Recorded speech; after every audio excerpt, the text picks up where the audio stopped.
नमस्कार, आप सुन रहे हैं सनातनी आवाज़ और मैं हूं हमेशा की तरह आपके साथ तनु शर्मा। आप सबका स्वागत है। दोस्तों, आज हम बात करेंगे आत्मा कब तक शरीर के साथ रहती है, मृत्यु के बाद आत्मा का सत्य।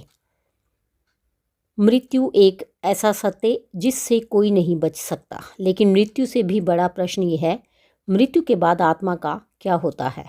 आत्मा कब तक शरीर के साथ रहती है? क्या वह तुरंत निकल जाती है या कुछ समय तक पास रहती है? तो दोस्तों, आज हम इसी विषय पर शास्त्रों में बताए गए प्रामाणिक सत्य को समझेंगे। ये कोई डराने वाली कहानी नहीं है, ये वह ज्ञान है जो हर इंसान को जानना चाहिए। आत्मा और शरीर का संबंध। भगवत गीता में श्री कृष्ण कहते हैं, न जायते म्रियते व कदाचित, अर्थात आत्मा न जन्म लेती है न मरती है। शरीर नश्वर है लेकिन आत्मा शाश्वत है।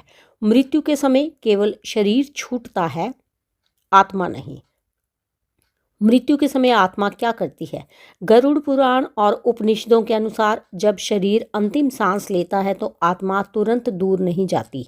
आत्मा कुछ समय तक सूक्ष्म शरीर के साथ रहती है। सूक्ष्म शरीर में होते हैं मन, बुद्धि, अहंकार, स्मृतियाँ।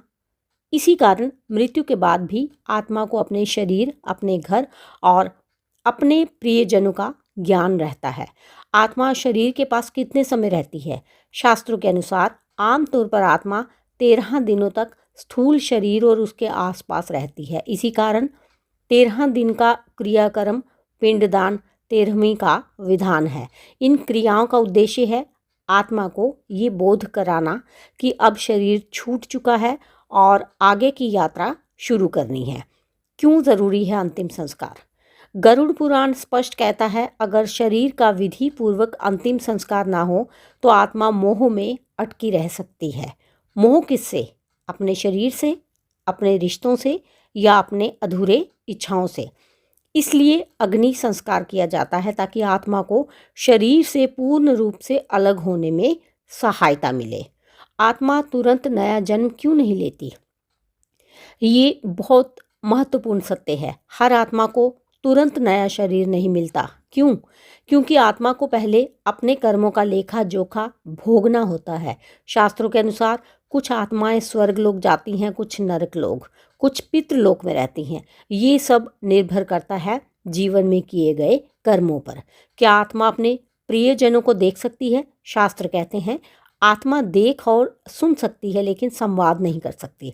इसी कारण अत्यधिक रोना, चिल्लाना आत्मा को कष्ट देता है और उसकी यात्रा को कठिन बनाता है। इसलिए हमारे धर्म में कहा गया है, शांति से विदाई दो, बंधन से नहीं। सबसे बड़ा सत्य गरुड़ पुराण का गूढ़ संदेश है। आत्मा को सबसे अधिक बांधता है मोह। जितना अधिक मोह उतनी अधिक देर। जिन लोगों का जीवन आसक्ति से भरा होता है, क्रोध, लालच, अहंकार से भरा होता है, उनकी आत्मा को आगे बढ़ने में कठिनाई होती है। आत्मा को शांति कैसे मिलती है? शास्त्र कहते हैं आत्मा को शांति मिलती है जब परिजन प्रार्थना करें, पिंडदान और श्राद्ध सही भाव से हो, नाम स्मरण किया जाए और सबसे ज़रूरी आत्मा के लिए आसक्ति छोड़ दी जाए। तो दोस्तों, मृत्यु अंत नहीं है, ये केवल एक पड़ाव है। शरीर छूटता है लेकिन आत्मा की यात्रा जारी रहती है। इसलिए जीवन में ऐसा कर्म करो कि मृत्यु के बाद आत्मा को बोझ ना ढोना पड़े। अगर ये सत्य आपको सोचने पर मजबूर कर गया हो तो इसे केवल सुनिए मत, इसे जीवन में भी उतारिए। ओम शांति, ओम नमः शिवाय। इसके साथ ही मुझे दीजिए अनुमति, फिर मिलती हूँ। धन्यवाद।